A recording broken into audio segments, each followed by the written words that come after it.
Hello, Algebra 1. Today we are reviewing for our final exams, and we are going to be talking about Unit 9, which is on solving quadratics. So the first thing we're going to review is solving by square roots. What you should notice is there's only an x squared in these equations and not just an x. So we start off just solving like we would a normal linear relationship. So in this case, we would subtract our 10 over on both sides. And we have x squared equals 36. And then the inverse operation of squaring something is square rooting it. So now I'll go ahead and I'll root both sides. And square root of 36, I know that's a perfect square, which is just 6, but don't forget you need a plus or minus. Okay, and there are your two answers. All right, let's try it again with number 2. I'm going to start off by adding 180 on both sides. And I have 10x squared. So I have 10x squared equals 180 after adding that 180 on both sides. And now before I square root, I do need to divide by 10 on both sides. And 180 divided by 10 is an 18. And now I'm ready to square root both sides. However, what's different about this problem is that 18 is not a perfect square. So I will have to do a tree. I'm going to do 9 and 2. And then 3 and 3, and again, you're looking for your pairs, so we have a pair of 3s. That number will come out, and then the 2, which is our prime that doesn't have a pair, will stay under the root, but again, don't forget that plus or minus. All right, so the next two are a little different because your squared is on the outside of a parentheses. So what that means is we can't move this 8 over right now. We're going to go straight to rooting both sides. 40 is not a perfect square, so we will go ahead and we will do a tree.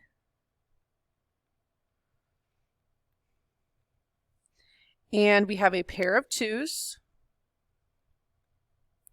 And so don't forget that plus or minus, but the 2 is going to come out. And then the 5 and 2, which don't have a pair, they're going to multiply together and be underneath our root. Okay, and then you're just going to bring down your x minus 8. Now, we still need to solve for x though, so what we're going to do next is move our 8 over, and we'll do that by addition. So I'm going to add 8 on both sides. However, you can't add a root in a regular number, so what we're just going to do is bring this 8 in front, 8 plus or minus 2 root 10. Okay, and it's possible your teacher had you write this in a different order, but this is usually how we're going to write it. Number 4, we're going to do the same sort of thing, but we do have this minus 10 outside of the parentheses, so we are going to add that over first.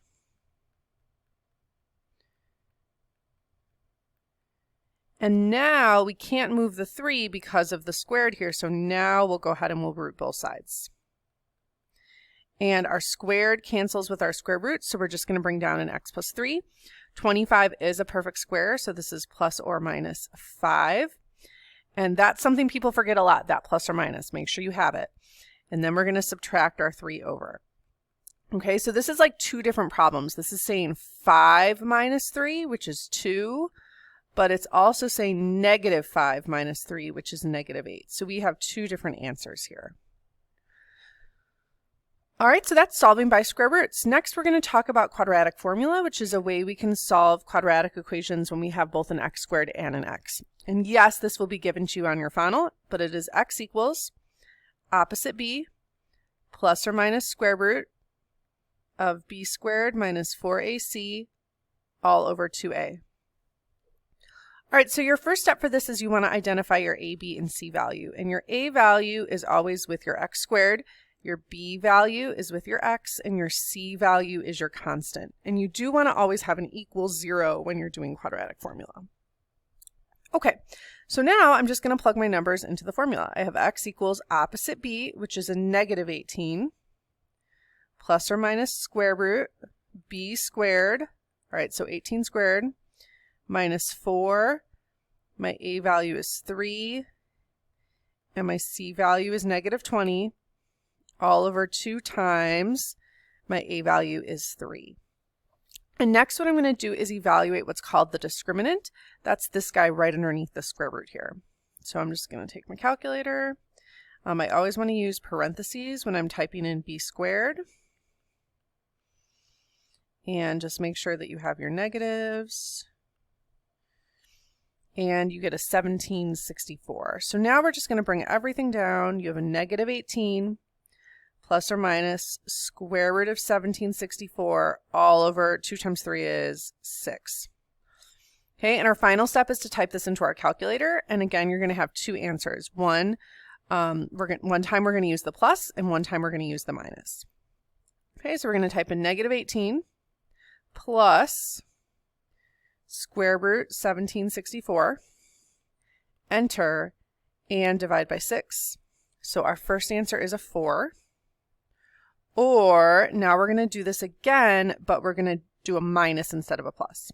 Negative 18 minus square root 1764, enter, and don't forget to divide by the 6. So negative 10 is our final answer. All right, let's try one more like this. Okay, so again, your A value is what's with x squared, your B value is with x, and your C value is the constant. You want to make sure you have an equal 0. So x equals opposite B, so that means I take my negative 6, I change it to a positive, plus or minus square root of B squared, notice my parentheses, minus 4AC all over 2A. All right, and now we're going to evaluate the discriminant. Just the numbers underneath the square root, don't actually type in the square root. And again, really make sure you have your parentheses here when you type this in, otherwise you will not get the right answer. Okay, a lot of times you'll get a no solution when you're not supposed to. So this is a 60. And we'll also multiply the bottom. 2 times 2 is a 4. Okay, and your final step is to type this into your calculator. And again, we're going to do that twice. 6 plus square root 60, enter, divide by 4. So 3.44 when we round to the nearest hundredth. Or let's type it in one more time with a minus. And don't forget to divide by 4. And that's a negative 0.44. All right, and these are your two answers to your quadratic equation. All right, so last thing we're going to talk about are vertical motion model formulas. And yes, these will be given to you on your final. For drop, we have h equals negative 16t squared plus s. And for throw, we have h equals negative 16t squared plus vt plus s, where h is your ending height, t is time, v is velocity, and s is your starting height. So we're just going to do two different examples from these. Jeffrey dropped his pencil off his desk during finals. If the desk is 3 feet high, how long does it take to hit the ground? So I'm going to just go ahead and put starting height, ending height, velocity. And the starting height is at the desk, which is a 3. The ending height would be the ground, which is a 0, and we're not given anything about velocity, so I'm going to cross that off. And also, since there's no velocity, I know this is the drop equation, along with the fact that it says that he dropped it. Okay, so now I'm just going to go ahead and plug these numbers into the formula. H is 0, and then we have negative 16t squared plus your starting height is 3. And now there are a number of ways that you can solve this. You can go ahead and graph it if you want, or what a lot of my kids like to do is solve by square roots. So I'll minus the 3 over. Now remember, we're going to get decimals for this, so that's okay. We'll divide by the negative 16 next. That's going to give you 0.1875. And if you do this way, you really shouldn't round this until the very end. All right, so that's t squared, and then we're going to go ahead and we're going to square root both sides. So square root of that number right there. And we're going to get 0.43 seconds. Okay, now if you wanted to solve by graphing, what we would do is go to our calculator. And I'll clear all this out. We would type the 0 in y1, and then we'd have negative 16x squared plus 3 in y2. And then we're just looking for this intersection point right here, and we do second trace 5, enter, enter, enter. And you're going to get the exact same thing. All right, let's do one more. A hawk dives downward from a 50-foot tree with a velocity of 145 feet per second. How long does it take the hawk to reach the ground? Okay, so again, starting height, ending height, velocity. Be careful, downward means our velocity will be negative, and our velocity is negative 145 feet per second. 50-foot tree, that's our starting height, and again, he's reaching the ground, so that's going to be a 0. So this time we have a velocity, we're going to use our throw equation.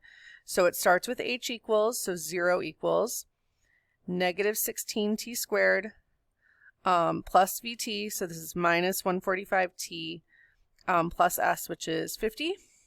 Okay, and you have some options. You can either do quadratic formula, or you could solve by graphing, which is the method I just showed you. But just to practice, I'm going to do quad formula here. So this is my A, this is my B, and this is my C, and I'll show graphing in just a second. So I have t equals, because I don't have an x this time, opposite b, plus or minus, square root of b squared, minus 4ac all over 2a. All right, and then I'm going to go ahead and find the discriminant. So this is a negative 145 squared minus 4, negative 16, and 50. And that's a very large number, 24,225. Let's look at that one more time. 24,225. All over 2 times negative 16 is negative 32. Okay, now keep in mind, this is still going to give you 2 answers. So when I type this in, one of my answers may be a negative, and I'll know that I don't want to include that one because a hawk isn't going to take negative seconds. Oops, I didn't mean to clear that. So this divided by the negative 32. So your first answer is a negative 9.40 seconds, which that's not going to work. So I'm going to do this again with the minus of 24225. Divide by negative 32. And that's 0.33 seconds. That is a positive. So that's going to be our value. Okay, so that'll be our answer.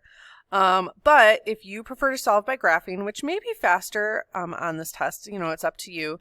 Again, you're just going to type this in. So 0, and then I have negative 16x squared minus 145x plus 50. And when you graph, okay, we're going to have these 2 intersection points. This one over here is the negative 9 one that we don't want. The one we want is the positive one. And you can see 0.33 is our answer. Okay, so same thing. So there you go. That is your review of Unit 9. I hope you have a great day. Bye.